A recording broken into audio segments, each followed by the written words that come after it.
Hello friends. तो चलिए आज हम लोग जो पढ़ने वाले हैं वो है मल्टीपल इनहेरिटेंस। ओके, तो चलिए हम इसको स्टार्ट करते हैं।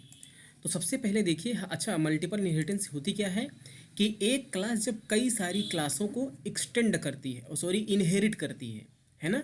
एक क्लास के कई सारे पेरेंट हो जाएं तो उसे ही हम बोलते हैं क्या, मल्टीपल इनहेरिटेंस। तो हमने सिंपली यार यहाँ पर एक क्या किया, एक क्लास बनाया है जिसमें private, protected, public, X Y Z 3 variable बनाए हैं। उसी तरह से एक क्लास है बी, उसमें भी हमने प्राइवेट, प्रोटेक्टेड, पब्लिक वेरिएबल बनाए हैं, है ना। अब सी क्या करेगी, ए और बी को इनहेरिट करेगी। तो मैं लगाऊंगा कॉलन, मैं यहाँ पर लगाता हूँ पब्लिक, और पब्लिक के मैं यहाँ पर लिख देता हूँ ए, उसके बाद कामा लगा के मैं लिखूँगा पब्लिक बी, इस तरह से। तो क्या हुआ, जो हमारी सी क्लास है उसने ए को भी इनहेरिट कर लिया, बी को भी इनहेरिट कर लिया। तो सी की अभी 2 पेरेंट क्लासें हो गई हैं।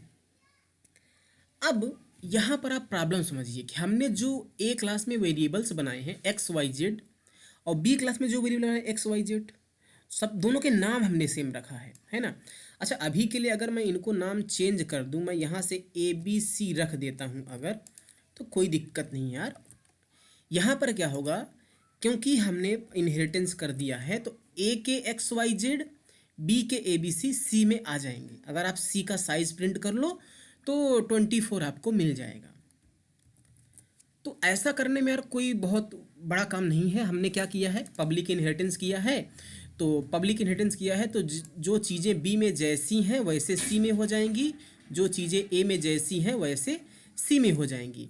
तो यार मैं सी का ऑब्जेक्ट बना सकता हूँ, इसके अंदर कुछ फंक्शंस बना सकता हूँ, उन फंक्शन का यूज़ करके ना मैं इनमें वैल्यूज़ को रख सकता हूँ, है ना।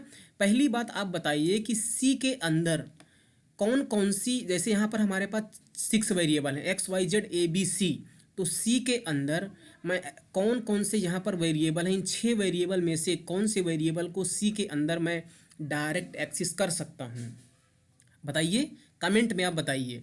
देखिए, जब भी कोई इनहेरिटेंस होता है तो पेरेंट क्लास के प्रोटेक्टेड और पब्लिक चीज़ों को हम चाइल्ड क्लास में डायरेक्ट एक्सेस कर सकते हैं, यानी सी में हम बी और सी को और इसी तरह से वाई और जेड को एक्सेस कर सकते हैं। तो यार हम ये सब काम करते आए हैं, वैल्यू को रख लेंगे। प्रॉब्लम यहाँ पर ये है कि अगर मैं इसका नाम सेम रख दूँ एक्स वाई जेड दोनों में, तो ये X Y Z C class में पहुंच जाएगा इनहेरिटेंस की वजह से, और ये भी एक्स वाई जेड सी में पहुंच जाएगा इनहेरिटेंस की वजह से।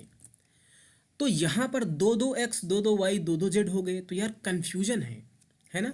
चलिए मैं कुछ काम कर लेता हूँ, मैं यहाँ पर एक फंक्शन बनाता हूँ, लेट से मैं इसका नाम रखता हूँ वायर्ड सेट वैल्यू, और इसमें मैं वैल्यू कुछ पास नहीं कर रहा हूँ। तो यार पहले तो आप बताओ कि यहाँ पर हम इस फंक्शन के अंदर वाई जेड को और वाई जेड को डायरेक्ट एक्सेस कर सकता हूँ क्योंकि वो प्रोटेक्टेड और पब्लिक हैं।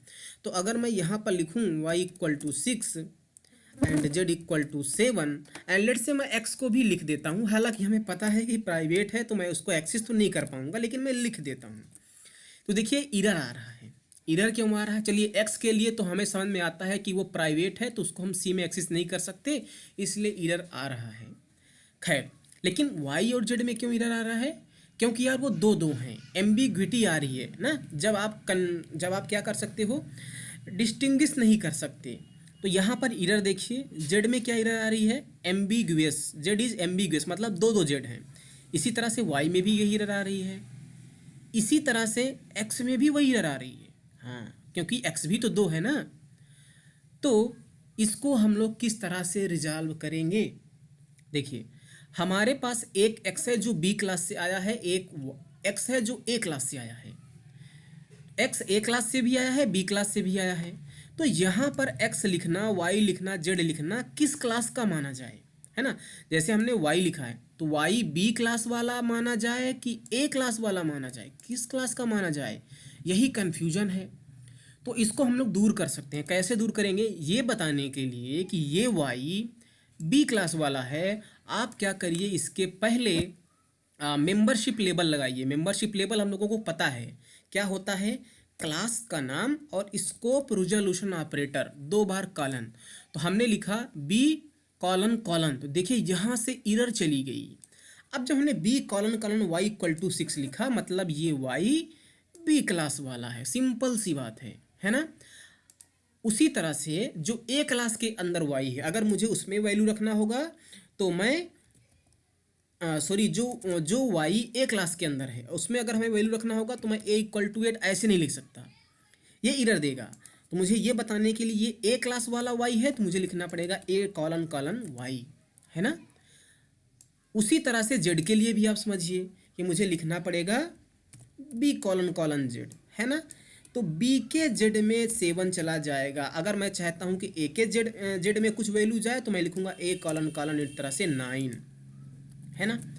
तो हम लोग यार जो प्रोटेक्टेड है वाई उनको एक्सेस कर सकते हैं, जो पब्लिक है जेड उनको एक्सेस कर सकते हैं। प्राइवेट चीज़ों को तो हम यहाँ पर एक्सेस नहीं कर सकते, लेकिन फिर भी यहाँ पर इधर आप देखिए, इधर मैसेज क्या मिल रहा है, कह रहा है एक्स इज एम्बिग्वियस, कह रहा है एक्स 2 है। चलिए मैं इस कंपाइलर को बता देता हूँ कि ये एक्स कौन सा वाला है। अभी आप मैजिक देखना, अभी इधर क्या मिल रही है, एम्बिग्विटी की इधर मिल रही है। चलिए मैं इसको बता देता हूँ कि भैया ये बी क्लास वाला एक्स आप मान लो। आपको कन्फ्यूजन हो रहा है कि एक्स कौन सा वाला है, आप बी क्लास वाला एक्स समझ लो, लेकिन फिर भी इधर आ रही है। अब इधर मैसेज चेंज हो जाएगा। पहले जो इधर मैसेज आ रहा था वो एम्बिग्विटी की इधर आ रही थी, लेकिन अभी देखना मैसेज हाँ क्या कह रहा है, इनएक्सेसिबल। अब वो बोल रहा है कि एक्स को आप एक्सेस नहीं कर सकते। यहाँ पर आप देखिए, है ना मैजिक कमाल का, पहले कुछ दूसरी रह रही थी फिर कुछ दूसरी रह रही है। तो हम लोग एक्स को इस तरह से एक्सेस तो नहीं कर सकते हैं, है ना। अब डेफिनेटली अगर हमें एक्स में कुछ वैल्यूज़ को रखना है यार तो हम लोग फंक्शन बना सकते हैं इस तरह से, ठीक। तो वो आप कर सकते हैं। तो यहाँ पर अगर जब भी एम्बिग्विटी की एरर आए तो आपको इस तरह से रिजॉल्व करना है। तो जब भी आप इनहेरिटेंस करते हो, आपने सेम नाम से वेरिएबल चाइल्ड क्लास में भी बना दिया है तो वहाँ पर एम्बिग्विटी की एरर आएगी। और अगर आपको एम्बिग्विटी की एरर को रिजॉल्व करना है तो आपको लगाना पड़ेगा मेंबरशिप लेबल वेरिएबल के पहले जो होता है क्लास का नाम with scope resolution operator, right. अब ये वेरिएबल के बारे में तो हम लोग समझ गए हैं, फंक्शन का भी यहीं पर चलिए हम कॉन्सेप्ट ले लेते हैं थोड़ा सा। मैं एक काम करता हूँ ना, मैं इस यहाँ पर इसको हटा देता हूँ, मैं यहाँ पर लगाता हूँ लेट से पब्लिक, और इसके अंदर ना मैंने एक फंक्शन बना देता हूँ लेट से वायर्ड फन नाम से, ओके। और मैं क्या करता हूँ, मैं ए क्लास में भी इसको हटा देता हूँ। मैं यहाँ पर पब्लिक एक्सेस स्पेसिफायर यूज़ करके मैं यहाँ पर फंक्शन बनाता हूँ, लेकिन फंक्शन का नाम देखो मैं दोनों क्लास में सेम रख रहा हूँ, है ना। अच्छा, इन फंक्शन के अंदर मैं मैसेज दे देता हूँ, ए लिख देता हूँ। तो अगर ए प्रिंट हुआ तो इस क्लास का है, अगर बी प्रिंट होता है तो बी क्लास का है, ओके, इस तरह से। अब क्या होगा, जब हमने इनहेरिटेंस किया तो ये वाला भी फंक्शन सी क्लास में आ जाएगा, तो फिर से यार कन्फ्यूजन हो जाएगा, है ना। तो जब मैं देखिए पहली बात समझिए कि ये दोनों क्या हैं, पब्लिक हैं, है ना, पब्लिक हैं। अगर पब्लिक है और हमने पब्लिक इनहेरिटेंस किया तो ये दोनों सी में भी पब्लिक हो गए, यानी कि ये दोनों फंक्शन सी क्लास में पब्लिक हैं। तो जब मैं सी क्लास का ऑब्जेक्ट बनाऊँ C1 तो मैं C1 डॉट करके इस फन को एक्सेस कर सकता हूँ। चलिए मैं फन को यहाँ पर एक्सेस कर देता हूँ इस तरह से। देखिए इधर दे रहा है, इधर किसकी है, एम्बिग्विटी की इधर है, ये देख लो। तो आपको बताना पड़ेगा कि ये फन फंक्शन कौन सा वाला फन फंक्शन को आप कॉल कर रहे हो।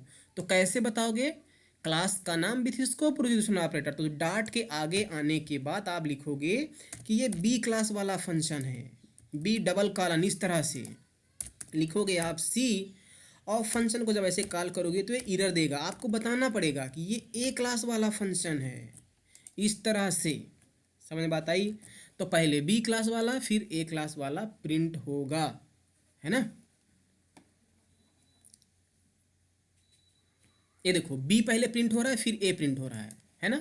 इसी तरह से वेरिएबल के साथ में भी आपको करना था, ठीक है। देखिए मैं ये कह रहा हूँ कि अगर मान लीजिए हमारे पास यहाँ पर कुछ वेरिएबल होता है इंट एक्स, और यहाँ पर भी मैं पब्लिक फील्ड में एक वेरिएबल बना लेता हूँ इंट एक्स नाम से।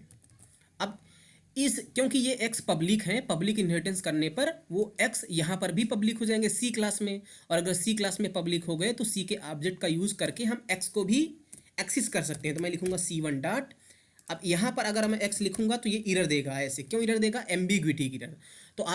तो आपको बताना पड़ेगा कि ये जो एक्स है वो बी क्लास वाला है, इसी तरह जैसे फंक्शन को बता रहे हैं, है ना।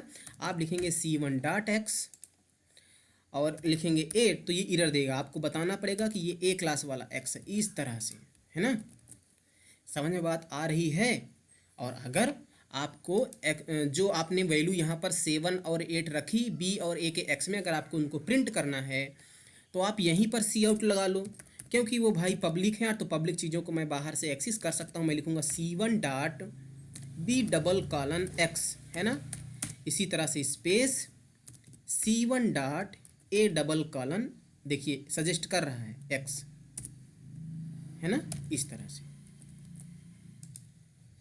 यहाँ पर, है ना। तो यार यहाँ से BA78 प्रिंट हो जाना चाहिए।